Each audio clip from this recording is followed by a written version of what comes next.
میں یہاں صرف آپ کی پوتی کو طلاق دینے آیا ہوں۔ ذوحان شیرازی کے الفاظ کسی پگھلے ہوئے شیشے کی طرح پیچان کے کانوں میں اترے۔ وہ نم آنکھوں سے مقابل بیٹھے خوبرو وجیحہ مرد کو دیکھنے لگی۔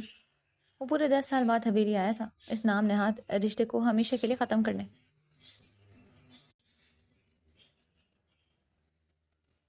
بیجان، یہ طلاق کے کاغذات ہیں۔ میں دشمن کی بیٹی کو اپنے گھر اور دل دونوں میں کبھی جگہ نہیں دے سکتا۔ اس نے ہاتھ میں کپڑے پکڑی فائل میز پر دھر دی۔ وہ ماضی میں ہوئے اس حادثے کی سزا ان کی بے قصور پوتی کو دینا چاہتا تھا، جس سے وہ انجان تھی۔ ذوحان کی آنکھوں میں جلتی انتقام کی آگ دیکھ کر وہ سمجھ گئی تھی کہ اب منت سماجت کا وقت گزر چکا ہے۔ انہوں نے اپنی نم آنکھیں پوچھی اور سر اٹھا کر پہلی بار ذوحان کی آنکھوں میں آنکھیں ڈالی۔ تو پھر دیر کس بات کی ذوحان شیرازی؟ بیجان کی آواز میں غیر معمولی ٹھہراؤ تھا۔ ذوحان کی بھویں تن گئی۔ جلدی طلاق دو، ابھی اور اسی وقت، تاکہ میں اپنی پوتی کی شادی کسی ایسے اچھے لڑکے سے کروں جو میری اشارے کی قدر کرے، جو اسے وہ مقام دے سکے جس کی وہ حقدار ہے۔ لفظ کسی اور مرد نے ذوحان کے اندر جیسے آگ لگا دی۔ اس کی آنکھیں غصے سے لال ہونے لگی۔ بیجان کا جملہ ذوحان کے اندر تک آگ لگا گیا۔ سرخ لباس میں ملبوس 16 برس کی کم سن دلکش لڑکی آہستہ قدموں سے کمرے میں داخل ہوئی۔ بیجان، دیکھیں ہم کیسے لگ رہے ہیں؟ اشال سرخ رنگ کی لمبی گھیردار میکسی میں ملبوس اپنی ہی دھن میں مگن گول گول گھومتی ہوئی بیجان کو اپنی تیاری دکھا رہی تھی۔ اس کے کھلے بال کمر پر لہرا رہے تھے۔ وہ بے حد خوبصورت لگ رہی تھی۔ سرخ لباس میں وہ اپنی دوست کی برتھ ڈے پارٹی کے لیے تیار ہوئی۔ ذوحان شیرازی جو اسے طلاق دینے کے ارادے سے آیا تھا، اس کی معصوم اور دلکش سراپے کو دیکھ کر جیسے اپنی جگہ جم گیا، مگر اگلے ہی لمحے اسے یاد آیا کہ یہ اسی عورت کی بیٹی ہے جس کی وجہ سے اس کے والدین آج قبر کی مٹی تلے سو رہے ہیں۔ اف اللہ بیجان، آپ ابھی تک تیار نہیں ہوئی؟ ہم لیٹ ہو جائیں گے۔ اشار نے منہ بسورا۔ ایک دم سے اشار کی زبان کو بریک لگی۔ ذوحان کی آنکھیں سرخ ہو گئی۔ اس نے ایک نگاہ اشار کے سر سے پاؤں تک ڈالی۔ سرخ لباس میں وہ قیامت ڈھاری تھی، اور یہی بات ذوحان کے غضب کو مزید بھڑکا گئی۔ وہ چلتا ہوا ٹھیک اس کے سامنے آیا، اتنا قریب کہ اس کی قیمتی کولون کی محصور کی مہک اشار کے حواس پر چھا گئی۔ کہیں نہیں جاؤ گی تو؟ وہ دانت پیستے ہوئے کھڑا۔ اشار نے خوف سے پلکیں اٹھا کر اسے دیکھا۔ اس کی بڑی بڑی آنکھوں میں آنسو تیرنے لگے۔ اس نے اپنی بڑی بڑی آنکھیں سکیڑ کر اس بدتمیز اجنبی کو دیکھا۔ بیجان، یہ ہٹلر کون ہے اور یہ ہم پر کیوں چلا رہے ہیں؟ اس نے اپنی چھوٹی سی دانت چڑھا کر پوچھا۔ بیجان اپنی عمر آتی مسکراہٹ لبوں میں دبا گئی۔ ہٹلر؟ میں تمہارا شوہر ہوں۔ ذوحان کا پارا ہائی ہو گیا۔ تو ہوں گے اپنے گھر کے شوہر، ہماری بیجان نے ہمیں آج تک کبھی اس طرح سے نہیں ڈانٹا، تو آپ کون ہوتے ہیں ہم پر حکم چلانے والے؟ ایشان نے کمر پر ہاتھ رکھا اور تڑق کر بولی۔ ذوحان کا پارا ایک دم سے آسمان کو چھونے لگا۔ اسے کسی نے آج تک اس طرح مخاطب نہیں کیا تھا۔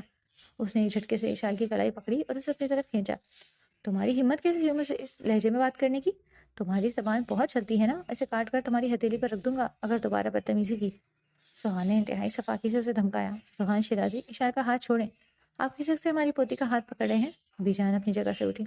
ذوحان نے آئی برو جھکا کر انہیں دیکھا، جیسے یہ کہہ رہی ہوں واقعی بیوی ہے میری؟ ہائے اللہ، اگر زبان کاٹ دیں گے تو پھر ہم چاکلیٹ کیسے کھائیں گے؟ وہ آنکھیں بڑبڑا کر نہایت معصومیت سے بولی۔ ذوحان کا دل چاہا اس معصوم آفت کا گلا دبا دے۔ تمہاری زبان بہت چلتی ہے نا، بہت شوق ہے بولنے کا Mrs Zohan Shirazi. Wait and watch, میری دسترس میں آ کر تو تم بھولنا ہی بھول جاؤ گی۔ اس کی آواز اتنی دھیمی تھی کہ صرف اشارے اسے سن سکتی تھی۔ اس نے میز سے فائل اٹھائی اور ایک لمحہ ضائع کیے بغیر کاغذات کے ٹکڑے کر دیے۔ میں نے اپنا ارادہ بدل لیا ہے بیجان، آپ نے صحیح کہا تھا، طلاق دے کر میں کسی اور کو اسی قدر کرنے کا موقع کیوں دوں؟ جس آگ میں جل رہا ہوں اس میں اب یہ لڑکی بھی جلے گی۔ وہ اپنی کوٹ کے بٹن بند کرتے ہوئے نہایت شفاف لہجے میں کہا۔ ذوحان، تمہارا مطلب کیا ہے؟ تم کیا کرنے جا رہے ہو؟ بیجان کا رنگ پک ہو گیا۔ طلاق نہیں ہوگی، رخصتی کی تیاری کیجیے آپ، یہ آج ہی اور اسی وقت میرے ساتھ جائے گی۔ اس نے ایشان کی آنکھوں میں جھانکتے ہوئے بیجان کو مخاطب کیا۔ رخصتی ایسے نہیں ہوتی، آپ پہلے ہماری پوتی سے روایتی طریقے سے نکاح کیجیے، ہم اس بچپن کے نکاح کو نہیں مانتے۔ ایشان ششدر رہ گئی، نگاہیں اٹھا کر اس نے ذوحان کو دیکھا۔ مطلب یہ شخص کا شوہر تھا، اور وہ بھی بچپن کا شوہر؟ اس کے لبوں پر شرمگین مسکراہٹ بھر گئی۔ بھاگ کر کہاں جاؤ گی؟ اب تو تمہیں میرے ہی احسار میں آنا ہے۔ وہ اپنی مسکراہٹ چھپاتے تیزی سے وہاں سے بھاگی اور اپنے کمرے کی طرف نکل گئی۔ آپ کی تمام شرطیں منظور ہیں مجھے۔ جہاں آرا بیگم محض اسے دیکھ کر رہ گئی تھی۔ حویلی میں چند ہی گھنٹوں میں نکاح کی تیاریاں شروع کر دی گئیں۔ ہال میں ایک ادھک لوگ موجود تھے۔ انہیں دیکھ کر ذوحان کی رگوں میں خون کھولنے لگا۔ وہ اپنے ماں باپ کے قاتلوں کے عین درمیان بیٹھا اور چند لمحوں بعد انہی کی بیٹی سے نکاح کرنے جا رہا تھا۔ سفید کف لگے سوٹ پر بلیک باسکٹ پہنے ذوحان شیرازی کسی سلطنت کا بادشاہ معلوم ہو رہا تھا۔ دلہن کو بلوایا جائے، مولوی صاحب نے کہا۔ بھاری کامدار سرخ جوڑے میں ملبوس، چہرے پر گھونگھٹ ڈالے ایشان آہستہ قدموں سے ہال میں داخل ہوئی۔ اوہ بیجان، اتنا بھاری دوپٹہ، لگتا ہے سر پر اینٹیں رکھ دی ہیں۔ ایشان نے بیجان کے کان میں سرگوشی کی۔ چپ کریں ایشال، کم از کم آج آپ نے کوئی بلنڈر نہیں کرنا۔ بیجان نے اسے سختی سے ٹھوکا۔ وہ جانتی تھی کہ اشال کی زبان کبھی بھی کچھ بھی کہہ سکتی ہے۔ نکاح کی نشست پر بیٹھتے ہی اشال نے گھونگھٹ کی اور سے سوہان کو دیکھا جو اسے اپنی تیکھی نظروں سے گھور رہا تھا۔ یا اللہ، یہ کیوں گھور رہے ہیں ایسے جیسے ان کی بھینس چوری کر کے لائے ہیں ہم؟ وہ ہڑبڑا کر دھیرے دھیرے ہڑبڑائی۔ نکاح کی کارروائی شروع ہوئی۔ ہر طرف سنجیدہ خاموشی چھا گئی مگر اشال کی نظریں سوہان کے چہرے پر چڑھی ہوئی تھی۔ سوہان شیرازی ولد سلطان شیرازی، کیا آپ کو اشال بی بی سے نکاح قبول ہے؟ مولوی صاحب نے سوہان کی طرف رخ کیا اور روایتی الفاظ دہرائے۔ قبول ہے؟ سوہان نے بغیر کسی ہچکچاہٹ کے نہایت روبدار آواز میں جواب دیا۔ مجھے قبول ہے۔ اس کی آواز پورے ہال میں گونجی۔ قبول ہے؟ ہر سزا اور ہر بدلے کے ساتھ قبول ہے۔ مولوی صاحب اب اشال کی طرف مڑے۔ اشال نے اپنے سخت دوپٹے کے پلو کو انگلیوں پر لپیٹنا شروع کر دیا۔ اشال دختر فیاض شاہ، کیا آپ کو سوہان شیرازی ولد سلطان شیرازی اپنے نکاح میں قبول ہے؟ جب اشال سے پوچھا گیا تو اس کا دل زور سے دھڑک رہا تھا۔ اس نے سوہان کے چہرے کو دیکھا۔ قبول ہے۔ اب وہ قانونی اور شرعی طور پر میاں بیوی بن چکے تھے۔ ہال میں مبارک سلامت کی آوازیں گونجنے لگی۔ اللہ اس جوڑی کو ہر بری نظر سے محفوظ رکھے۔ بی جان نے دل سے دعا دی۔ آج سے تم صرف میری ملکیت ہو اشال شیرازی۔ اس نے اشال کو اپنے قریب کیا اور اس کے کان میں سرگوشی کی۔ نکاح کے فوراً بعد رخصتی کا اعلان ہوا۔ سوہان، ہم نے اشال کو بڑے نازوں سے پالا ہے۔ اس کے والدین کے جانے کے بعد یہی ہماری کل کائنات ہے۔ اسے کبھی تکلیف مت دینا سوہان، ورنہ ہم تم سے اپنا ہر تعلق توڑ لیں گے۔ وہ نم آنکھوں سے اسے دیکھتے ہوئے بولی۔ بی جان، سوہان شیرازی اپنے سے منسلک لوگوں کے لیے بہت پوزیسو ہے، آپ فکر نہ کریں، اسے کبھی کوئی آنچ نہیں آنے دوں گا۔ بی جان کے ہاتھوں کو اپنے لبوں سے لگاتے ہوئے بولا۔ بی جان، آپ کو چھوڑ کر ہم کہیں نہیں جائیں گے، وہ روحان سا لہجے میں بولتی ان کے گلے لگی۔ بیٹا، یہ دستور ہے، ایک نہ ایک دن آپ کو اپنے سسرال تو جانا ہی ہوگا۔ بی جان نے روتے ہوئے اشال کو رخصت کیا۔ گاڑی رات کی تاریکی میں اندھیری سڑکوں پر دوڑ رہی تھی۔ گاڑی کا اے سی تھوڑا کم کریں، ہمیں سردی لگ رہی ہے، اشال نے اپنے گرد دوپٹے کو اچھی طریقے سے لپیٹتے ہوئے کہا۔ خاموشی سے بیٹھی رہو ورنہ میں تمہیں یہیں سڑک پر اتار دوں گا، اس نے گردن مڑے بغیر سرد آواز میں جواب دیا۔ اتار دیں، ویسے بھی آپ کے ساتھ بور ہونے سے بہتر ہے کہ ہم پیدل چل لیں۔ اشال نے سیٹ پر آرام سے ٹیک لگائی اور اپنی بند یہ ٹھیک کرنے لگی۔ بندیا، تمہیں ڈر نہیں لگتا؟ میں تمہاری زندگی جہنم بنا دوں گا۔ وہ پہلی بار مڑا اور اس کے پرسکون چہرے کو دیکھا۔ وہ واقعی اس سے نہیں ڈرتی تھی۔ اشال شیرازی کسی سے نہیں ڈرتی۔ اس نے اپنی گردن اکڑا کر آنکھوں میں آنکھیں ڈالتے ہوئے کہا۔ خاموشی سے بیٹھی رہو ورنہ انجام کی ذمہ دار تم خود ہوگی۔ سوہان نے گرفت اسٹیئرنگ پر مضبوط کر دی۔ قبرستان؟ یہاں کیوں لائے ہیں آپ مجھے؟ گاڑی ایک پرانے قبرستان کے گیٹ پر آ کر رکی۔ باہر آؤ۔ سوہان نے گاڑی سے اتر کر اشال کی طرف کا دروازہ کھولا اور اس کا بازو اتنی سختی سے پکڑا کہ وہ کرا اٹھی۔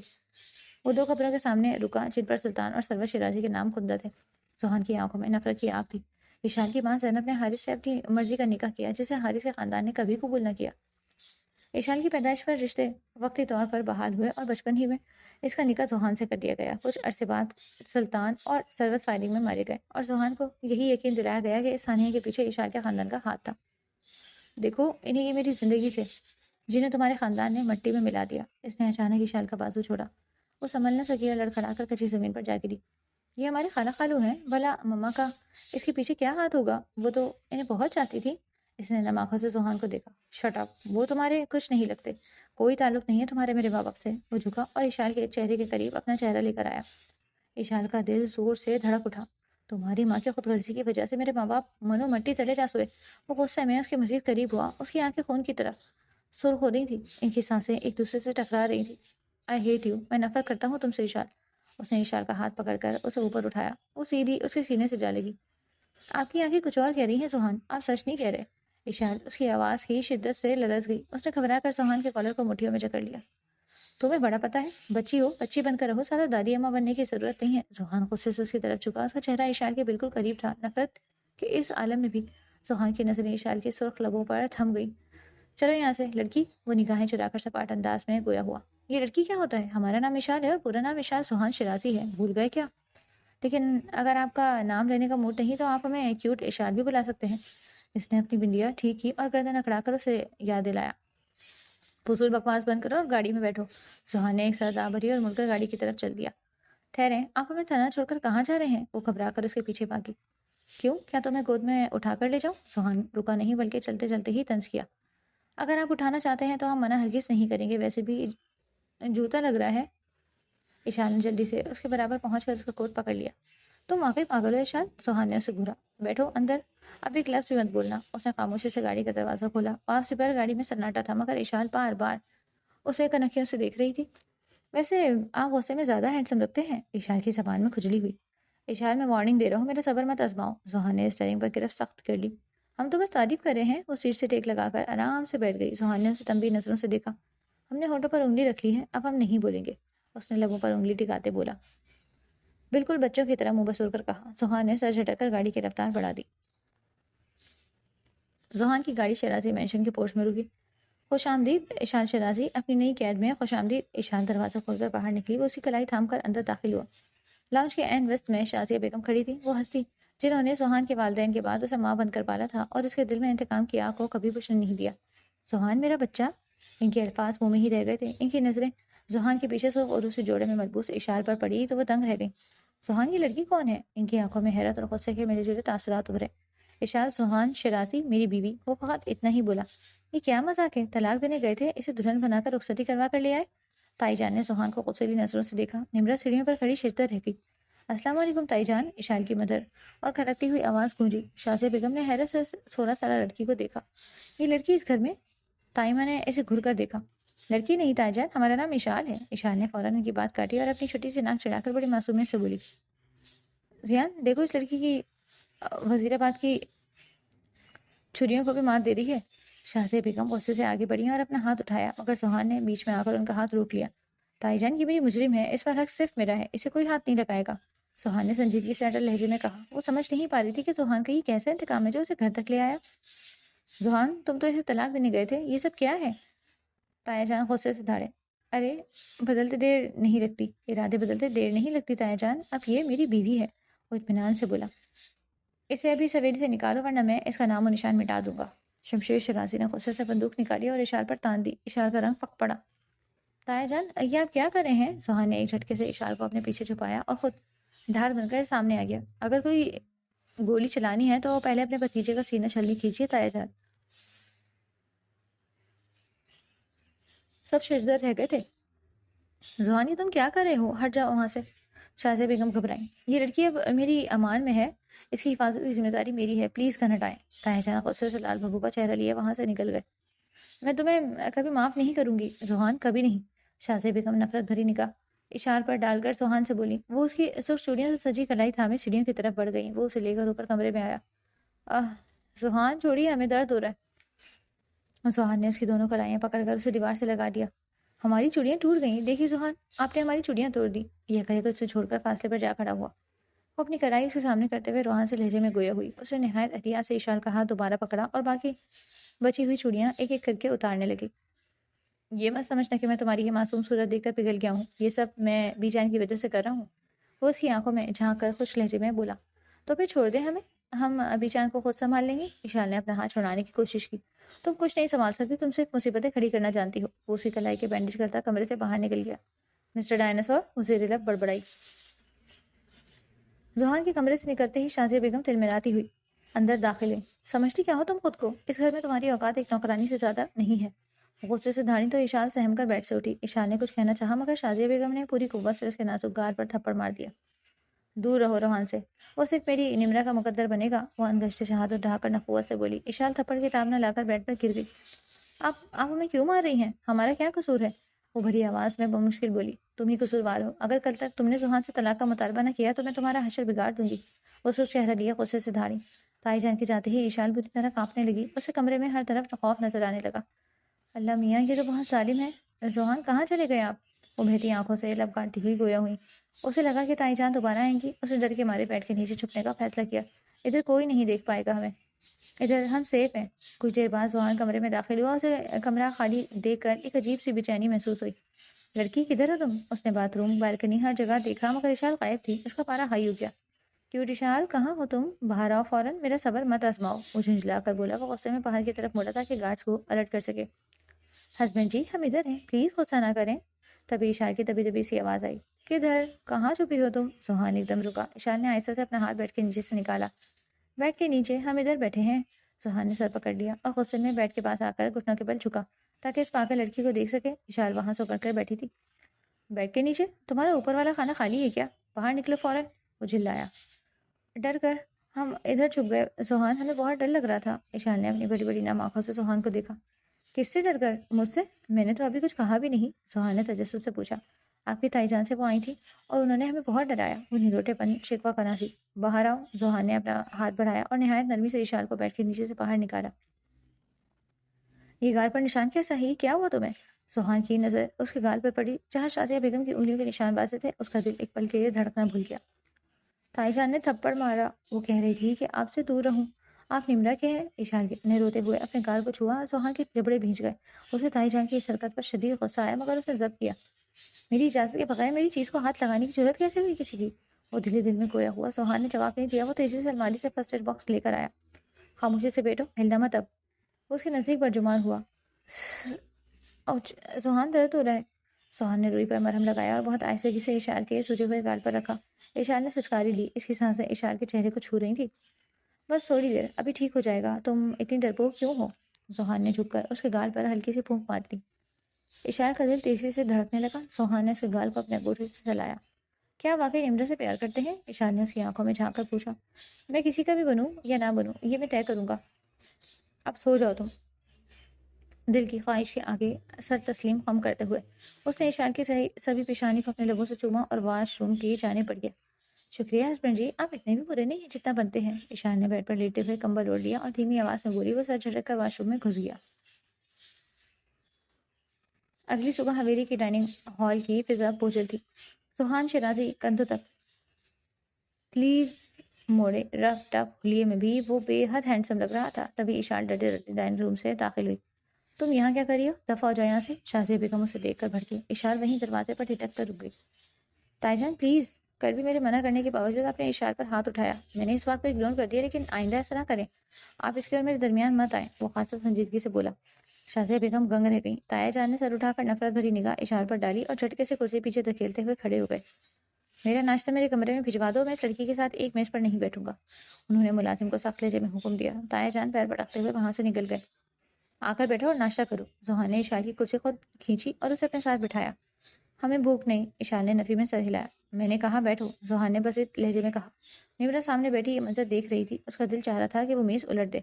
کھاؤ اسے اشال، مجھے لاپرواہ لوگ پسند نہیں۔ اشال زبردستی حلق سے نوالے اتارنے لگی۔ زوہان نے اپنا کافی کا مگ ختم کیا اور اٹھ کھڑا ہوا۔ میں آفس جا رہا ہوں، اپنا خیال رکھنا اور کمرے سے باہر قدم مت نکالنا۔ اس نے نہایت نرمی سے اشار کے سر پر ہاتھ رکھا۔ اشار کی خوبصورت آنکھیں ڈبڈبائیں۔ زوہان کے جاتے ہی تائی جان کا روپ بدل گیا۔ وہ اشار کے سر پر آ کر کھڑی ہوئی۔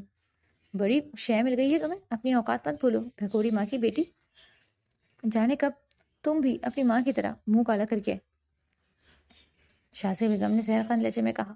بس کریں تائی، ہماری ماں کے بارے میں ایک لفظ مزید مت کہیے گا۔ جان اشار ایک دم کھڑی ہو گئی۔ اس کی برداشت جواب دے گئی تھی۔ اچھا زبان چلاتی ہے ہمارے آگے؟ تائی جان چیخیں۔ تمہارا دماغ ٹھکانے لانا پڑے گا، حویلی کے اندر رہنے کے قابل نہیں ہو تم، تمہاری جگہ باہر ہے۔ نمرا نے غصے سے اشال کا بازو پکڑا۔ نمرا اسے گھسیٹتی ہوئی مرکزی دروازے کی طرف لے گئی اور اسے لان میں دھکا دے کر دروازہ اندر سے بند کر لیا۔ پلیز دروازہ کھول دیں، اشال نے روتے ہوئے دروازہ کھٹکھٹایا۔ آسمان پر کالے بادل چھا گئے تھے اور اچانک موسلادھار بارش شروع ہو گئی۔ اشال کا سرخ ریشمی لباس بھیگنے لگا۔ یا اللہ ہماری مدد کر، وہ کانپتی ہوئی منمنائی۔ زوہان کی گاڑی پورچ میں آ کر رکی۔ وہ اپنی امپورٹنٹ فائل گھر بھول گیا تھا، جسے لینے کے لیے وہ واپس گھر آیا۔ اشال اس لان میں دیکھ کر وہ بھویں سکیڑ کر بولا۔ اشال سردی سے بری طرح کانپ رہی تھی۔ اس کا سرخ لباس بھیگ کر اس کے جسم میں چپک گیا تھا، جو اس کی قیامت خیز سراپے کو نمایاں کر رہا تھا۔ تم یہاں کیا کر رہی ہو؟ تم پاگل ہو گئی ہو؟ زوہان اس کے قریب پہنچا۔ اس کی نظروں نے اشال کا بے باک جائزہ لیا۔ بھیگے ہوئے لباس میں وہ قیامت ڈھا رہی تھی، ایک ایسی قیامت جو زوہان کے اندر سوئے ہوئے جذبات کو جگا رہی تھی۔ جواب دو، یہاں کیا کر رہی ہو؟ زوہان نے اس کی کلائی پکڑ کر اسے ایک جھٹکے سے اپنی طرف کھینچا۔ اشارہ پوری شدت سے اس کے سینے سے جا لگی۔ زوہان شیرازی کے سینے سے لگی وہ آنسو بے دریغ بہا رہی تھی۔ انہوں نے ہمیں نکال دیا ہے، وہ بھیگی پلکوں پہ پہرا بٹھاتے دھیمے لہجے میں بولی۔ کس نے نکال دیا؟ کس کی اتنی ہمت ہوئی؟ زوہان کے جبڑے سختی سے بھینچ گئے۔ وہ نمرا نے ہمیں نکال دیا ہے حویلی سے، اشار بمشکل بولی۔ اس نے اشار کی پیشانی پر چپکی ہوئی گری لٹوں کو اپنی انگلیوں میں لپیٹا۔ میں نمرا سے بات کرتا ہوں، پر پہلے اس غساخی کا حساب ہوگا جو تمہارے یہ لب کر رہے ہیں۔ اس کی نظریں اشال کے بھیگے ہوئے سرخ لبوں پر جا ٹکی۔ وہ بہکنے لگا۔ وہ مخمور نظروں سے اسے دیکھتا بولا، آپ ہمیں چھوڑ دیں۔ وہ اس کے حصار سے نکلنے کے لیے مچلی۔ اس نے اشال کی گلائی پکڑی اور سالون میں موجود برگر کے درخت سے لگا دیا۔ کیوں چھوڑ دوں تمہیں؟ مجھے اس طرح بہکانے کی ضرورت تو بنتی ہے، مسز زوہان شیرازی۔ زوہان نے اس کے دونوں ہاتھ درخت کے تنے سے لگا کر اوپر کی طرف جکڑ لیے۔ وہ اب پوری طرح اس کے رحم و کرم پر تھی۔ آپ تو ہم سے پیار نہیں کرتے، اشار کے لب کھپائے۔ تو میں نے کب کہا کہ مجھے تم سے محبت ہے؟ اس نے اپنا سر جھکایا۔ اشال نے خوف سے آنکھیں بند کر لی۔ سوہان کے گرم لبوں نے اشال کی گردن پر موجود سیاہ تل کو چھوا، جس پر نظر پڑتے ہی وہ دیوانہ ہو جاتا تھا۔ اشال کے منہ سے ایک سسکی نکلی۔ سوہان آپ ٹھیک نہیں لگ رہے۔ اشال حلق تر کر کے بمشکل بولی، تمہارے پاس رہ کر کوئی ٹھیک رہ سکتا ہے کیا؟ اس نے جھک کر اس کے لبوں کے قریب سرگوشی کی۔ اس کی سانسیں ایک دوسرے میں ضم ہونے لگی۔ سوہان پلیز، وہ اس کے سینے پر ہاتھ رکھ کر اپنے بے قابو ہوتی دھڑکنوں کو سنبھالتی ہوئی بولی۔ پلیز کیا کہ تمہیں چھوڑ دوں یا تمہیں اپنا بنا لوں؟ سوہان نے اس کی کلائی پر اپنی گرفت مزید مضبوط کی اور اس کے کندھے پر اپنے لب رکھ دیے۔ تمہیں اندازہ نہیں کہ تم کس آگ سے کھیل رہی ہو۔ میرا کڑا امتحان نہ لو اشال، تم مجھے بے بس کر رہی ہو۔ میں انسان ہوں، فرشتہ نہیں۔ اگر میں نے کوئی غصاخی کر دی تو سنبھالنا بہت مشکل ہو جائے گا۔ اس نے جھک کر اپنے ہونٹوں کو اشال کے لبوں سے مس کیا۔ اشال کی سانسیں ایک لمحے کو جیسے تھم سی گئی تھیں۔ اس کی جان جسے مٹھی میں سمیٹ کر اس کی ہتھیلیوں میں آ رکی ہو۔ وہ اپنے جذبات پر بند باندھ کر اس کی کلائی تھام کر اندر کی جانب بڑھ گیا۔ نمرا مجھے جواب دو، تم نے اشال کو گھر سے باہر کس کی اجازت سے نکالا؟ کیا میں نے تمہیں پہلے وارن نہیں کیا تھا؟ وہ غصے سے دھاڑا۔ سوہان، وہ یہ لڑکی بدتمیزی کر رہی تھی، امی کو جواب دے رہی تھی، اس کی اوقات اسے بتانا ضروری تھا۔ آخر یہ خود کو سمجھتی کیا ہے؟ نمرا نے تھوک نکلا اور ہلکا بولی۔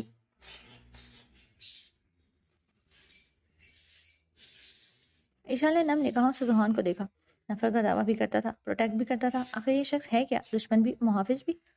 سوہان، تم حد سے بڑھ رہے ہو۔ ایک معمولی سی لڑکی کے لیے تم نمرا کی تسلیل کر رہے ہو؟ شازیہ بیگم اسے اپنی بیٹی کی یہ توہین برداشت نہ ہوئی۔ وہ تل ملا کر آگے بڑھی۔ سوہان نے گردن موڑ کر شازیہ بیگم کو دیکھا۔ اس کی نظروں میں ایسی کاٹ تھی کہ وہ وہیں رک گئی۔ اپنی بیٹی کو سمجھا دے کہ وہ میری بیوی سے دور رہے، ورنہ انجام کی ذمہ داری خود ہوگی، سوہان نے انتہائی سپاٹ اور روبدار لہجے میں کہا۔ شازیہ بیگم زہر کا گھونٹ پی کر رہ گئی۔ سوہان، ہوش کے ناخن لو، یہ لڑکی اس دشمن کی بیٹی ہے، یہ تمہارے ماں باپ کے قاتل کی بیٹی ہے، تم اس کی حمایت کر رہے ہو؟ شازیہ بیگم تلملاتی ہوئی بولی، یہ کس عورت کی بیٹی ہے مجھے یاد ہے، لیکن ایک بات کان کھول کر سن لیں، اسے سزا دینے کا اختیار صرف اور صرف مجھے ہے۔ میں نے بیجان سے وعدہ کیا ہے کہ ان کی پوتی پر آنچ نہیں آنے دوں گا، اور سوہان شیرازی اپنے وعدوں سے نہیں مکرتا۔ سوہان برفیلے سرد لہجے میں بولا۔ نمرا، ابھی اور اسی وقت اشال سے معافی مانگو۔ اس نے اپنی سرد نگاہیں نمرا کے چہرے پر گاڑ دی۔ میں اس 2 ٹکے کی لڑکی سے ہرگز معافی نہیں مانگوں گی، وہ تڑک کر بولی۔ Shut up, mind your language, وہ حلق کے بل دھاڑا۔ نمرا سہم کر 2 قدم پیچھے ہٹی۔ جسے تم 2 ٹکے کی لڑکی کہہ رہی ہو وہ سوہان شیرازی کی بیوی ہے، اشال سوہان شیرازی، وہ سرد مہری سے بولا۔ سوری، وہ لٹ مار انداز میں کہتی پیر پٹکتے ہوئے وہاں سے چلی گئی۔ وہ گلابی لباس میں ملبوس آئینے کے روبرو کھڑی، وہ اپنی بھیگی زلفیں سلجھا رہی تھی، گلابی رنگ میں وہ مہکتا ہوا گلاب لگ رہی تھی۔ سوہان کمرے میں داخل ہوا تو ایک دم ٹھٹک کر رکا۔ اس کی نظریں جیسے وہیں تھمی، بنا پلکیں جھپکائے وہ مبہوت سا اسے دیکھتا رہ گیا۔ اس کی نظریں اشال کے سیاہ ریشمی زلفوں پر جا ٹھہری جو کمر پر لہراتے ہوئے قیامت ڈھا رہے تھے۔ زلفیں باندھو اپنی، وہ نگاہیں چرا کر سپاٹ انداز میں گویا ہوا۔ اشال نے آئینے میں اسے دیکھا اور ایک دم مڑی۔ پہلے آپ کو ہماری زبان سے مسئلہ تھا، اب ہمارے بالوں سے آپ کی کیا دشمنی ہے؟ عجیب انسان ہیں آپ، مسٹر ڈائناسور، وہ تیزی سے دوبدو جواباً بولی۔ لفظ ڈائناسور ادا ہوتے ہی اشال کو اپنی غلطی کا احساس ہوا، وہ فوراً سے زبان دانتوں تلے دبا گئی۔ کیا بولی تم؟ وہ ایک قدم اس کی طرف بڑھنے لگا۔ اس کے ہر قدم کے ساتھ اشال کے دل کی دھڑکن تیز ہونے لگی۔ وہ پیچھے ہٹی یہاں تک کہ اس کی کمر ڈریسنگ ٹیبل سے جا لگی۔ سوہان نے جھک کر اپنے دونوں ہاتھ شیشے پر ٹکا دیے۔ اسے اپنے حصار میں لیتے ہوئے وہ اس کے چہرے کے بالکل قریب ہوا۔ وہ ہماری زبان پھسل گئی تھی سوہان، ہمارا وہ مطلب بالکل نہیں تھا، اشال ہکلاتے ہوئے بولی۔ تمہاری زبان آج کل کچھ زیادہ ہی پھسلنے لگی اشال شیرازی، وہ اس کی گھنی زلفوں کی گھٹاؤں میں چہرہ چھپا کر خمار بھری آواز میں دھیمی سرگوشی کے ساتھ بولا۔ اشال کی سانسیں اس کی قربت سے بے ترتیب ہونے لگی۔ مہک بہت اچھی ہے تمہاری، اس نے مخمور لہجے میں سرگوشی کی۔ اشال کا دل زور سے دھڑکنے لگا۔ سوہان نے اس کی بھیگی ہوئی لٹوں کو نہایت نرمی سے لبوں سے چھوا۔ اس کے لبوں کا لمس اپنے بالوں پر محسوس کر کے اشال کے پورے وجود میں ایک سنسنی دوڑ گئی۔ سوہان نے اس کی بھیگی لٹوں کو اپنی انگلیوں میں سمیٹنا شروع کیا۔ آپ ہمارے بال چھوڑ دیں، ہم آئندہ باندھ کر رکھیں گے، اب ہمیں جانا ہے۔ اشال نے اس کے سینے پر ہاتھ رکھ کر اسے تھوڑا پیچھے دھکیلنا چاہا مگر بے سود۔ کہاں جانا ہے؟ سوہان نے سرسری سے پوچھا۔ کچن میں جانا ہے سوہان، ہمیں شدید قسم کی بھوک لگی ہے، آپ کو کیا پتا ہمارے پیٹ میں چوہے مٹر گشتی کر رہے ہیں، اور اب تو وہ باقاعدہ ہڑتال پر بیٹھنے والے ہیں، وہ معصومیت سے منہ بسر کر بولی۔ اشال شیرازی، تم دنیا کی پہلی لڑکی ہو جو اتنے انٹینس سین کے بیچ میں کھانے کا سوچ رہی ہو، وہ جل کر بولا۔ تو اور کیا کریں، بھوکے پیٹ تو رومانس بھی نہیں ہوتا، اشال نے لاپرواہی سے کہا، پھر ایک دم اپنے لبوں پر ہاتھ رکھ لیا۔ سوہان کہکا لگا کر ہنس پڑا۔ اچھا، تو تمہارا مطلب ہے کہ اگر پیٹ بھر جائے تو پھر رومانس کی اجازت مل جائے گی، وہ شریر لہجے میں بولا۔ اشال کا چہرہ ایک دم ٹماٹر کی طرح سرخ ہو گیا۔ ہمارا وہ مطلب نہیں تھا، آپ بہت بدتمیز ہو گئے ہیں، وہ شرمگین مسکراہٹ سجائے چھینپ کر بولی۔ وہ بہکتا ہوا اس کے شگرفی لبوں کے قریب جھکا۔ لمحہ بھر کو سانسیں ایک دوسرے میں الجھ گئیں۔ وہ شدت احساس میں ڈوبا اپنی بے قراری کو سمیٹتا چلا گیا۔ شرم سے اس کا چہرہ انگارہ بن گیا اور وہ اس کے سینے میں چھپ گئی۔ یوں ستاؤ گی تو میں بہک جاؤں گا۔ اس نے ہلکی سی مسکراہٹ کے ساتھ سرگوشی کی اور اگلے ہی لمحے سرپٹ وہاں سے بھاگ گئی۔ یہاں کیا لینے آئی ہو؟ تائی جان نے حقارت سے اسے سر سے پاؤں تک دیکھا۔ وہ تائی جان، ہمیں بھوک لگی تھی، ہم دیکھ رہے تھے کہ کھانے میں کیا ہے۔ ایشان نے ہچکچاتے ہوئے کہا، کھانے میں تمہارے لیے کچھ بھی نہیں، ہم تمہارے نوکر نہیں ہیں جو آدھی رات کو تمہارے لیے دسترخوان سجائیں گے، بڑی آئی مہارانی۔ وہ تنفر سے ہنکارہ بھرتی وہاں سے چلی گئی جبکہ اشال وہیں کھڑی رہ گئی۔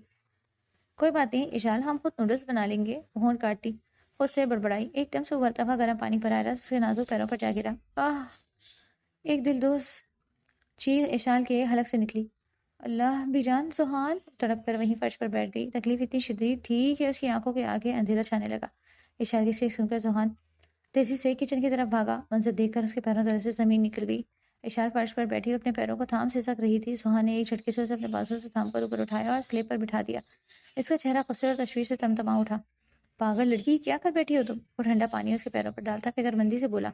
سوہان، ہمیں درد ہو رہا ہے بہت زیادہ۔ اشال نے روتے ہوئے اس کی شرٹ کی آستین پکڑ لی۔ اس کا پورا وجود تکلیف سے لرز رہا تھا۔ سوہان نے جھک کر اس کے پیروں کا جائزہ لیا۔ پاؤں کی کھال سرخ پڑ چکی تھی۔ اس کا دل جیسے کسی نے مٹھی میں دبا لیا ہو۔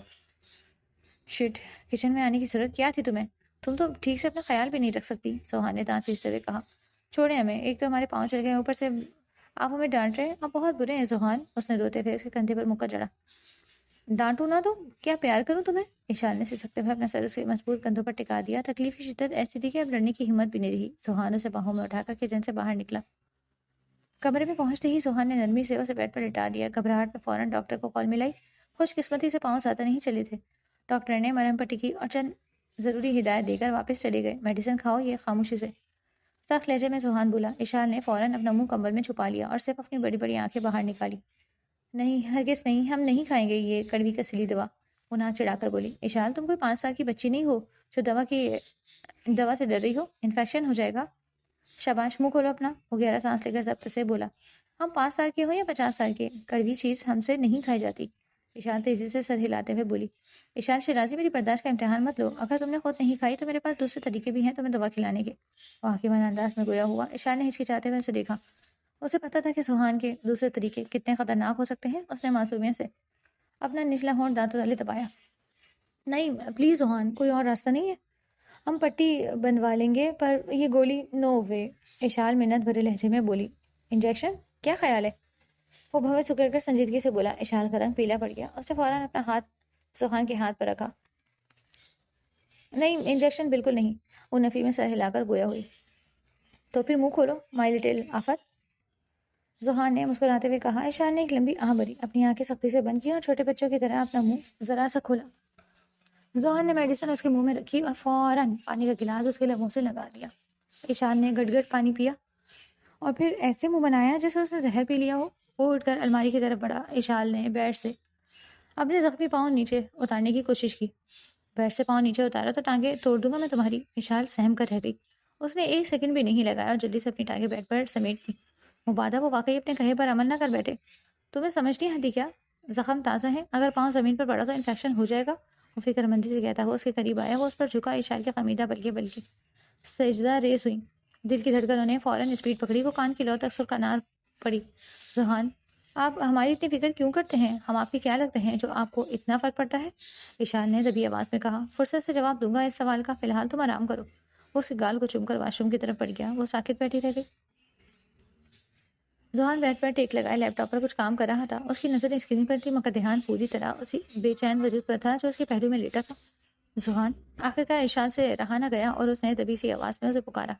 کیا ہوا، درد ہو رہا ہے کیا؟ سوہان نے تشویش سے پوچھا۔ درد تو نہیں ہو رہا مگر ہمیں نیند نہیں آ رہی، اشال نے منہ بسوڑتے ہوئے شکایت کی۔ تو کیا کروں، لوری سناؤ تمہیں؟ سوہان نے طنزیہ مگر نرمی سے کہا۔ توبہ ہے، آپ سے تو بات کرنا فضول ہے، اشال نے فوراً اپنی جھوٹی سی ناک چڑھائی۔ سوہان نے لیپ ٹاپ بند کر کے سائڈ ٹیبل پر رکھا اور کروٹ لے کر مکمل طور پر اشال کی طرف متوجہ ہو گیا۔ سوہان کے لبوں پر ایک دلکش مسکراہٹ رینگ گئی۔ وہ سرک کر اس کے مزید قریب آ گیا، اتنا قریب کہ اشال کو اس کے کولون کی مانوس خوشبو اپنے حواسوں پر چھاتی ہوئی محسوس ہوئی۔ اب بتلاؤ تمہاری اس بے خوابی کا کیا درما کیا جائے؟ وہ دھیمے لہجے میں گویا ہوا اور اسے اپنی گرفت میں لے کر بڑی آسانی سے اسے اپنے سینے پر منتقل کر گیا۔ اس کی گرم سانسیں اشال کے ماتھے پر بکھرنے لگی۔ یہ آپ کیا کر رہے ہیں؟ اشال کی آنکھیں حیرت سے پھیل گئی۔ رومانس؟ سوہان نے اپنے لب اس کے رخساروں سے مس کیے۔ اشال کی دھڑکنیں بے ترتیب ہوئی۔ ہمیں ہمیں اب نیند آ رہی ہے، وہ ہڑبڑا کر بولی۔ ابھی تو محترمہ بے خوابی کا شکار تھی، اب یہ کہے نیند آ گئی؟ جھوٹی کہیں گی، وہ لبوں پر دلکش مسکراہٹ سجائے آئیبرو اچکا کر بولا۔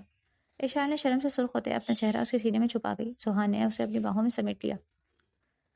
سورج کی پہلی کرن کے ساتھ سوہان کی آنکھ کھلی، اسے اپنے بازو پر ایک بوجھ محسوس ہوا۔ اس نے گردن موڑ کر دیکھا تو دشمن نے جہاں بے خبر نیند کی وادیوں میں مہوے خواب تھی۔ سوہان کا دل ایک لمحے کو دھڑکنا بھول گیا، وہ اس کے بے حد نزدیک تھی۔ آفاقی پر کالا ہے یہ لڑکی، سوتی ہوئی کتنی معصوم لگتی ہے۔ اس کی نظریں اشار کے گلابی چہرے پر ٹھہر گئی۔ اس نے نہایت نرمی سے اپنا ہاتھ بڑھایا اور اس کے ماتھے پر آئی آوارہ لٹ کو پیچھے ہٹایا۔ خوبصورت تو بہت ہو تم اشار شیرازی۔ اس کا دل اس وقت اس کے قابو سے باہر ہونے کو تھا۔ دشمنی، بدلہ، ماضی، سب کچھ ایک پل کے لیے دھندلا سا گیا۔ اسے لگا جیسے کائنات میں اس وقت صرف وہ ہے اور یہ سوتی ہوئی لڑکی۔ وہ آہستہ آہستہ اس پر سایہ فکن ہوا، اس کا سانس اشار کے گالوں کو چھونے لگا۔ اس نے جھک کر نہایت عقیدت سے اشار کی پیشانی پر اپنے لب رکھ دیا۔ اشار نے ایک دم جھٹکے سے اپنی آنکھیں کھول دی۔ سوہان کا چہرہ اس قدر قریب دیکھ کر اس کا سانس حلق میں اٹک گیا۔ سوہان، آپ یہ کیا؟ بھوکلاتے ہوئے بولی۔ سوہان کو جیسے ایک دم ہوش آیا، وہ بجلی کی سی تیزی سے پیچھے ہٹا۔ وہ بغیر کچھ کہے تیزی سے بیڈ سے اٹھا اور واش روم میں گھس گیا۔ اندر جاتے ہی اس نے واش بیسن پر دونوں ہاتھ ٹکا دیے۔ اس نے مٹھیاں بھیج لیں اور آئینے میں اپنا عکس کو گھورا۔ کنٹرول سوہان شیرازی، تم بہک نہیں سکتے، وہ اپنے آپ سے قرایا۔ اس نے ضبط سے مٹھیاں بھیج کر ایک زوردار مکہ آئینے پر دے مارا۔ آئینے میں دراڑیں پڑ گئیں، آئینہ سینکڑوں ٹکڑوں میں تقسیم ہو گیا اور سوہان کے ہاتھ سے خون کے قطرے ٹپ ٹپ سنک میں گرنے لگے۔ وہ دشمن کی بیٹی ہے سوہان، تمہارے ماں باپ کے قاتل کا خون ہے اس کی رگوں میں۔ اس نے آئینے میں موجود اپنے عکس کی آنکھ میں آنکھیں ڈال کر کہا۔ دشمن کی بیٹی ہے تو کیا ہوا، وہ تمہاری بیوی ہے۔ اس کے اندر سے ایک دوسری آواز آئی۔ لیکن مجھے اس سے محبت ہو گئی ہے۔ اس کے حلق میں ایک اعتراف نکلا۔ نہیں، ایسا کیسے ہو سکتا ہے؟ سوہان شیرازی پتھر ہے، وہ پگھل نہیں سکتا۔ میں سے محبت نہیں کر سکتا۔ وہ تڑپ کر رہ گیا۔ اپنے زخم سے بہتے خون کو نظر انداز کرتے ہوئے اس نے دیوار سے سر ٹکا دیا اور آنکھیں موند لی۔ آئی مین لو، مجھے محبت ہو گئی ہے اشار شیرازی سے، دشمن کی بیٹی سے، جس سے میں بدلہ لینے نکلا تھا۔ اس کی پلکوں کی چھاؤں میں پناہ ڈھونڈ رہا ہوں۔ سوہان تسلیم کر رہا تھا کہ وہ اس کی روح کا حصہ بن چکی تھی۔ اس نے نل کھولا اور ٹھنڈے پانی کے چھینٹے اپنے اوپر چہرے پر مارے، مگر اس کے اندر لگی آگ ٹھنڈی ہونے کا نام ہی نہیں لے رہی تھی۔ کچھ دیر بعد سوہان باہر نکلا۔ سوہان، آپ ٹھیک ہے؟ وہ اس کا سرخ چہرہ دیکھ کر بولی۔ اس کے ہاتھ پر لٹا ہوا خون آلود رومال اشار کی نظروں سے چھپ نہ سکا۔ سوہان، آپ کا ہاتھ، یہ خون؟ وہ گھبرا کر گویا ہوئی۔ سوہان نے سرد نظروں سے اسے دیکھا۔ کچھ نہیں ہوا، تم تیار ہو جاؤ، میں ناشتہ لے کر آتا ہوں، وہ کہہ کر روم سے نکل گیا۔ پیچھے اشار پرسوچ انداز میں اس کی پشت دیکھ کر رہ گئی۔ شازیہ بیگم کے کمرے کے پاس سے گزرتے ہوئے اچانک اندر سے سنائی دینے والی آوازوں نے اسے چونکا دیا۔ اس کے قدم وہیں جم گئے۔ یہ حرام ساری تو یہاں ٹیکا ڈال کر بیٹھ گئی ہے، کتنی مشکل سے اس کی ماں سے پیچھا چھڑایا تھا ہم نے، اب یہ مصیبت دوبارہ آ گئی۔ شازیہ بیگم کا نیچا شہر میں بجھا ہوا تھا۔ ہمارا پورا پلان برباد کر دیا اس لڑکی نے۔ اچھا بھلا سوہان طلاق دینے گیا تھا، رخصتی کروا کر آیا منحوس کو، کچھ تو کرنا پڑے گا۔ شازیہ بیگم نے نخوت سے کہا۔ اشار کا دل زور سے دھڑک رہا تھا، لیکن جو اگلا جملہ اسے سنا اس نے اس کی دنیا ہلا کر رکھ دی۔ فکر نہ کر، سوہان اس لڑکی کی ماں کو اور اس کے خاندان کو قاتل سمجھتا ہے، یہی تو ہماری جیت ہے۔ اسے کیا پتا کہ ہم نے ہی سلطان اور سرور کو قتل کروایا تھا۔ اشار کے کان سائیں سائیں کرنے لگے، وہ لڑکھڑائی اور اس کے ہاتھ سے گلدان پھسل کر فرش پر گرا اور چکنا چور ہو گیا۔ آواز پر اندر موجود دونوں خاموش ہو گئے۔ اشار کی روح کانپ اٹھی، اس نے پیچھے مڑ کر بھاگنے کی کوشش کی، مگر اس کے پاؤں لڑکھڑا گئے۔ تایا جان نے دروازہ جھٹکے سے کھولا۔ اشار، شمشیر شیرازی دھاڑے۔ اشار نے اپنی ساری ہمت مجتمع کی اور سیڑھیوں کی طرف بھاگی۔ اس کا دماغ شل ہو چکا تھا۔ روکو اسے، شازیہ بیگم زور سے چیخی۔ شمشیر شیرازی اس کے پیچھے بھاگے۔ اشار کا پاؤں پہلی سیڑھی پر پھسلا اور وہ لڑکتی ہوئی نیچے کی طرف گری۔ سوہان، سوہان، اس کی چیخ پوری حویلی میں گونجی۔ وہ سر کے بل نیچے آئی اور فرش پر جا گری۔ اسے لگا جیسے سب کچھ رک گیا ہو۔ اس کے سر سے خون بہنے لگا اور اس کی آنکھوں کے سامنے اندھیرا چھانے لگا۔ اشار، سوہان اس کی طرف بھاگا۔ شازیہ بیگم اور شمشیر شیرازی خوفزدہ ہوئے۔ اشار، آنکھیں کھولو، اگر اسے کچھ ہوا تو میں اسے پھیری کی اینٹ سے اینٹ بچا دوں گا۔ وہ شازیہ بیگم کو سیڑھیوں کے دہانے پر کھڑا دیکھ کر دھاڑا۔ وہ دیوانہ وار اشار کو سینے سے لگا کر باہر کی طرف بھاگا۔ وہ اسے گاڑی میں ڈال کر ہسپتال کی طرف روانہ ہوا۔ ہسپتال کے کوریڈور میں موت جیسا سناٹا پھیلا ہوا تھا۔ اس کی سفید شرٹ اشار کے خون سے سرخ ہو چکی تھی۔ سوہان کی حالت اس لمحے دگرگوں تھی۔ چند ہی دنوں میں ہی وہ دشمن جہاں اس کی رگیں جہاں بن چکی تھی، وہ اسے بے تحاشا چاہنے لگا تھا، اتنا کہ خود سے بھی انکار ممکن نہ رہا۔ کچھ دیر بعد ڈاکٹر صاحب کمرے سے باہر نکلے۔ مسٹر سوہان، ان کا بہت زیادہ خون بہہ چکا ہے اور حالت اتنی تشویشناک ہے، ہمیں فوری طور پر او نیگیٹو خون چاہیے، ورنہ ہم انہیں نہیں بچا پائیں گے۔ ہسپتال کے بلڈ بینک میں یہ گروپ ابھی دستیاب نہیں ہے، ڈاکٹر سنجیدگی سے بولے۔ سوہان کے پیروں تلے سے زمین نکل گئی۔ اگر اسے کچھ ہوا ڈاکٹر تو اس ہسپتال کی اینٹ سے اینٹ بچا دوں گا، مجھے وہ زندہ چاہیے ہر قیمت پر۔ وہ ڈاکٹر کا گریبان پکڑ کر خونخوار لہجے میں گرایا۔ مسٹر سوہان، میں آپ کی حالت سمجھ سکتا ہوں، آپ خون کا انتظام کر دیجیے۔ ڈاکٹر سہم کر بولا۔ میرا خون لو، میرا، اور اس کا بلڈ گروپ ایک ہی ہے، جتنا چاہے نکال لو، مجھے وہ ٹھیک چاہیے۔ سوہان اجلت میں بولا۔ تھوڑی دیر بعد سوہان اشال کے بالکل برابر والے بیڈ پر لیٹا ہوا تھا۔ ایک باریک نلی کے ذریعے سوہان کی رگوں سے سرخ گرم خون نکال کر اشال کے بے جان وجود میں منتقل ہو رہا تھا۔ سوہان کی نظریں مسلسل اشال کے سر چہرے پر جمی تھی۔ آئی لو یو اشال شیرازی، میں تمہارے بغیر جینے کا تصور بھی نہیں کر سکتا۔ سوہان کی آنکھ سے ایک آنسو بہہ کر کنپٹی سے ہو کر تکیے میں جذب ہو گیا۔ وہ اپنی سرخ آنکھیں موند گیا تھا۔ اشال کی حالت اب خطرے سے باہر تھی، مگر وہ ابھی تک صدمے کے زیر اثر تھی۔ اسے دوسرے کمرے میں منتقل کر دیا گیا تھا۔ سوہان اس کا ہاتھ تھامے ساکت بیٹھا تھا۔ اچانک اشال کی پلکیں لرزی۔ اشال! سوہان ایک دم سیدھا ہو کر بیٹھا اور تڑپ کر اسے پکارا۔ اشال نے آہستہ سے آنکھیں کھولی۔ سوہان آپ؟ وہ نقاہت بھری مدھم آواز میں بولی۔ شش، کچھ مت کہو، ڈاکٹر نے تمہیں مکمل آرام کا کہا ہے۔ وہ فوراً جھک کر بولا۔ پتا ہے تم نے مجھے کتنا ڈرا دیا تھا، جان نکال کر رکھ دی تھی تم نے میری۔ وہ آہستہ سے اس کے قریب ہوا اور اس کے ماتھے، پلکوں اور رخسار کو لبوں سے چھوتا چلا گیا۔ اشال کا چہرہ پل میں خنداری ہوا۔ سوہان، ہمیں آپ کو کچھ بتانا ہے، وہ اچانک گھبرا کر بولی۔ فرمائیے میری جان، کیا کہنا چاہتی ہیں؟ میں ہمتن گوش ہوں، سوہان نے مسکراتے ہوئے سینے پر ہاتھ رکھا، ہلکا سا سر جھکایا اور ادب سے بولا۔ اس کے انداز سے دل نواز پر اشال کے لبوں پہ بے اختیار مسکراہٹ دوڑ گئی۔ اسی وقت بیجان، شازیہ بیگم اور شمشیر شیرازی بھی کمرے میں داخل ہوئے۔ ہائے میری بچی، کیسی ہو تم تو ڈری گئی تھی۔ شازیہ بیگم نے مکارانہ ہمدردی سے آگے بڑھنا چاہا۔ پیچھے ہٹے مجھ سے، ہمارے پاس مت آئیں، قاتل ہیں آپ۔ اشال نے خوف سے اپنا ہاتھ سوہان کی گرفت میں کھینچ لیا اور زور سے چلائی۔ سوہان کی بھویں تن گئی۔ کیا ہوا اشال، تم ڈری کیوں رہی ہو؟ وہ فکر مند ہوا۔ بیجان بھی متفکر ہوئی۔ اشال کی آنکھوں سے آنسو بہنے لگے۔ اس نے لرزتی انگلی سے شمشیر شیرازی اور شازیہ بیگم کی طرف اشارہ کیا۔ سوہان، آپ جنہیں اپنا سمجھتے ہیں وہ وہی سانپ ہے۔ آپ میرے خاندان کو قاتل سمجھتے رہے، مگر حقیقت تو یہ ہے کہ سلطان خالو اور سرور خالہ کو انہوں نے جائیداد کے لالچ میں قتل کروایا، اشال نے زکام زدہ آواز میں چیخ کر کہا۔ بیجان شوق رہ گئی، جبکہ سوہان کا وجود برف کی طرح جم گیا۔ کیا بکواس کری ہے یہ لڑکی؟ سوہان یہ صدمے میں ہے، اسے ہوش نہیں کہ یہ کیا کہہ رہی ہے۔ شمشیر شیرازی بوکھلا کر بولے۔ ہم بالکل ہوش میں ہیں، وہ لرزتی مگر پرعزم آواز میں بولی۔ ہم نے اپنی کانوں سے آپ لوگوں کی ساری باتیں سنی ہیں، ہم جھوٹ نہیں بول رہے۔ سوہان، خدا کے لیے ہمارا یقین کریں۔ وہ بے قراری سے سوہان کا بازو جھوڑتے ہوئے گویا ہوئی۔ سوہان آہستہ سے بیڈ سے اٹھا اور اس کی آنکھیں اب خون آلود ہو چکی تھی۔ وہ شمشیر شیرازی کے سامنے آ کر کھڑا ہوا۔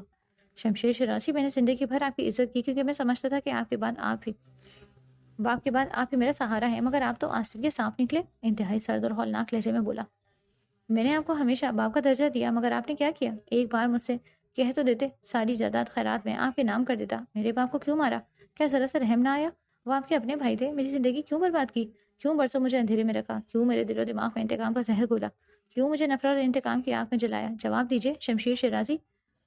وہ حلق کے بل دھاڑا۔ ہسپتال کی در و دیوار لرز اٹھے۔ سوہان، تمہیں اس دشمن کی بیٹی پر یقین ہے اور اپنے سگے تایا تائی پر نہیں؟ یہ لڑکی تمہیں ہمارے خلاف بھڑکا رہی ہے، ہم نے تمہیں پالا ہے، سن رہے ہو تم؟ ہم نے یہ احسان مت بھولو، شازیہ بیگم نے تنفر سے ہنکارا بھرا۔ احسان جتاتی ہے؟ بھاڑ میں گیا آپ کا احسان، قاتل ہیں آپ دونوں میرے باپ باپ کے۔ وہ انگشت سے شہادت اٹھا کر زور سے چیخا۔ اشال نے سہم کر اپنے کانوں پر ہاتھ رکھ لیا۔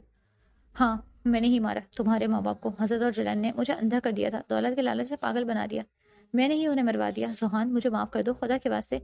وہ ہاتھ جوڑ کر گڑ گڑاتے سوہان نے نفرت سے منہ پھیر لیا۔ وہ ان کی شکل تک نہیں دیکھنا چاہتا تھا۔ کبھی نہیں تایا جان، میں آپ کو تا قیامت معاف نہیں کر سکتا، میں اپنے ماں باپ کے قاتلوں کا انجام تک پہنچاؤں گا۔ وہ سپاٹ انداز میں گویا ہوا۔ شازیہ نے ندامت سے نگاہیں چرا لی۔ میں پولیس کو کال کر رہا ہوں، یہی آپ دونوں کی سزا ہے۔ اس نے فون نکالا، اس کے تاثرات پتھریلے تھے۔ پولیس نے شمشیر شیرازی اور شازیہ بیگم کو گرفتار کر کے لے گئی۔ بیجان، مجھے معاف کر دیجیے، میں نے آپ کو بہت تکلیف پہنچائی، آئی ایم سوری بیجان، وہ نم لہجے میں کہتا بیجان کے سینے سے لگ گیا۔ بیجان نے مسکرا کر اسے گلے سے لگایا۔ سوہان، میں تم سے کبھی خفا نہیں ہو سکتی، سمجھ گئے؟ محبت بھری آواز میں انہوں نے سوہان کی پیشانی پر بوسہ دیا۔ سوہان نے اشال کی طرف ایک نگاہ ڈالی۔ آئی ایم سوری اشال، اپنی خاموشی سے کمرے سے نکل گیا۔ پچھلے 3 دن سے حویلی کی فضا میں جیسے حبس جاری تھا۔ سوہان شیرازی 3 دن سے گھر نہیں آیا تھا اور ان 3 دنوں کے ہجر نے اشال کا برا حال کر دیا تھا۔ اور آج اس کی ایک قریبی دوست کی سالگرہ تھی۔ اشال نے بوجھل دل کے ساتھ خود کو آئینے میں دیکھا۔ وہ نکسے سے تیار گہرے سرخ رنگ کی ساڑی میں غضب ڈھاری تھی، کھلے ریشمی بال، کلائیوں میں کھنکتی سرخ چوڑیاں اور ہلکا سا میک اپ۔ وہ بھلا کی حسین لگ رہی تھی، مگر اس کے خوبصورت چہرے پر اداسی صاف آیا تھی۔ وہ جانے کے لیے پلٹی، سامنے وہ ستمگر کھڑا تھا جس کے ایک دید کے لیے اس کی آنکھیں ترس گئی تھیں۔ سوہان کی نظریں سرخ ساڑی میں ملبوس اشال پر پڑی۔ وہ جیسے سانس لینا بھول گیا۔ آسمان سے اتری اپسرا لگ رہی ہو، وہ بے باکی سے اس کی قیامت خیز سراپے کو نگاہوں میں بستا ہوا بولا۔ اشال نے سرخ نگاہوں سے اسے گھورا اور تیز قدموں سے چلتی اس کا گریبان پکڑ کر چلائی۔ اب بھی کیوں آئے؟ نہ آتے اب بھی؟ سوہان نے حیرت سے اسے دیکھا، مگر اشال کی آنکھوں میں شک کا سمندر امڑ آیا۔ وہیں جائیں جہاں 3 دن سے تھے؟ کیوں ہمیں اپنی عادت ڈال کر اس طرح تڑپا رہے ہیں؟ کیا آپ کو ذرا بھی ہم پر ترس نہیں آتا سوہان؟ وہ سوہان کے چوڑے سینے سے لگی اپنے بچوں کی طرح پھٹ پھٹ کر رو پڑی. اس کے مضبوط بازو فوراً اشار کے گرد لپٹ گئے. اشار میری جان پلیز رونا بند کرو. وہ بوکھلایا. میں پاگل ہوں، بے وقوف ہوں جو تمہیں یوں روتا ہوا چھوڑ کر اپنے کاموں میں الجھ گیا؟ ایک بہت ضروری ڈیل تھی، مگر میرا یقین کرو اشار، ان تینوں دنوں میں میرا ایک ایک پل تمہارے بنا عذاب کی طرح گزرا ہے. مجھے معاف کر دو میری جان. وہ اسی رخسار پر بیٹھے موتیوں کو صاف کرتا افسردگی سے بولا. ہمیں نہیں کرنی ہے آپ کی معافی قبول. آپ کو ہماری ذرا پرواہ نہیں ہے. ہم جا رہے ہیں اپنی فرینڈ کے برتھ ڈے میں. آپ رہیں اپنے کام کے ساتھ مسٹر ڈائناسور. اشار نے سسکتے ہوئے منہ بسور کر اسے گھورا. وہ پیچھے ہٹنے لگی، مگر زوہان کی نظریں اس کے سرخ ساڑی میں لپٹے سراپے پر ٹھہر گئیں. تمہیں کیا لگتا ہے تمہیں سرخ ساڑی میں اتنی قاتل لگ رہی ہو کہ دیکھنے والے کی جان نکل جائے؟ اور زوہان شرازی تمہیں یوں گھر سے باہر قدم رکھنے دے گا؟ وہ ایک جھٹکے سے اس کی کمر میں بازو حمائل کرتا اسے اپنے سینے سے لگا گیا. اشار کی گانوں پر حیا کی سرخی دوڑ گئی. ہم نے آپ کو بہت مس کیا زوہان. اس نے دھڑکتے دل کے ساتھ اپنے ہاتھ زوہان کے سینے پر رکھ دیے. میں نے بھی تمہاری طوطے کی طرح ٹرٹر کو بہت مس کیا میری جان. زوہان نے اس کی تھوڑی اوپر اٹھائی اور شوقی سے بولا. اشار کا منہ فوراً بن گیا. ہم طوطے کی طرح ٹرٹر کرتے ہیں؟ جائیے. ہمیں نہیں کرنی آپ سے بات. ہم بیجان کے ساتھ واپس جا رہے ہیں. وہ نیلوٹے پن سے بولی. او خدایا، یا یہ بیویاں کبھی خوش کیوں نہیں ہوتی؟ اشار میری جان یہ تعریف تھی. زوہان آئی برو اٹھا کر گہرا سانس خارج کرتا بولا. اشار نے غصے بھری نظروں سے اسے دیکھا. یہ تعریف تھی؟ ایسی ہوتی ہے تعریف؟ ڈھنگ سے ہماری تعریف کر کے ہمیں منائیں، ورنہ ہم نے اپنا سامان پیک کر لینا ہے. وہ سینے پر ہاتھ باندھ کر بچکانہ لہجے میں فرمائش کرتی بولی. اچھا تو محترمہ کو ڈھنگ کی تعریف چاہیے؟ اس نے اپنی انگلیاں اشار کے کھلے بالوں میں ڈالی اور انہیں پیچھے ہٹاتے ہوئے اس کے چہرے پر جھکا. تمہاری یہ آنکھیں. اس نے اشار کی آنکھوں میں جھانکتے ہوئے سرگوشی کی. یہ آنکھیں جادو ٹونا کرتی ہیں. وہ آہستہ سے اشار کی آنکھوں کو چوم کر سرگوشی نما آواز میں بولا. اشار دم سادے اسے سن رہی تھی. اس کے ہاتھ اب اشار کے رخساروں پر تھے. یہ رخسار، ان پر جو یہ حیا کی لالی آتی ہے نا، وہ مجھے پاگل کرنے کے لیے کافی ہے. وہ آہستہ سے اشار کے رخسار کے قریب جھکا. اس کے لمس پر کانپ اٹھی. زوہان کا ہاتھ اس کے ریشمی گیسوں میں الجھا. یہ زلفیں، کائنات کا سارا سکون یہیں ٹھہر گیا ہے. بالآخر اس کی نظریں اشار کے لرزتے ہوئے گلابی ہونٹوں پر آ کر رک گئی. اور تمہارے لب؟ آئی لو یو اشار شرازی. اس سے پہلے کہ اشار کچھ کہتی، زوہان نے نہایت والہانہ انداز میں جھک کر اس کے لبوں پر اپنی محبت کی مہر ثبت کر دی. 3 دن کی دوری کا مداوع تھا جس میں زوہان نے اپنی ساری چاہت انڈیل دی تھی. کچھ دیر بعد جب وہ الگ ہوا تو اشال کا سانس کھلا ہوا تھا اور وہ مکمل طور پر اس کے زہر میں تھی. تم نے مجھے معاف کر دیا اشال؟ زوہان نے اس کی پیشانی سے پیشانی ٹکا کر ایک بوجھل آواز میں پوچھا. آپ کی غلطی نہیں ہے زوہان، آپ ہی تو غلط فہمی کا شکار تھے نا. جو کچھ ہوا وہ قسمت کا ایک تلخ موڑ تھا، مگر اب ہمارے پاس صرف ایک دوسرے کا ساتھ ہے اور مجھے اب کوئی شکایت نہیں. زوہان نے اسے اپنے سینے میں بھینچ لیا. تم نے میری زندگی آ کر میرے وجود کا محور ہی بدل دیا. اب میں خود کو ڈھونڈنے نکلتا ہوں تو تمہارے دل کی دہلیز پر جا کھڑا ہوتا ہوں. میری زندگی کی سب سے خوبصورت حقیقت صرف تم ہو. وہ اشار کے نقوش کو لبوں سے مہکانے لگا. زوہان نے محبت سے اسے اپنی باہوں میں سمیٹ لیا. کمرے میں موجود محبت کی مہک رچ بس گئی تھی. 2 دل اب ہمیشہ کے لیے ایک دوسرے کی دھڑکنوں میں گم ہو گئے تھے.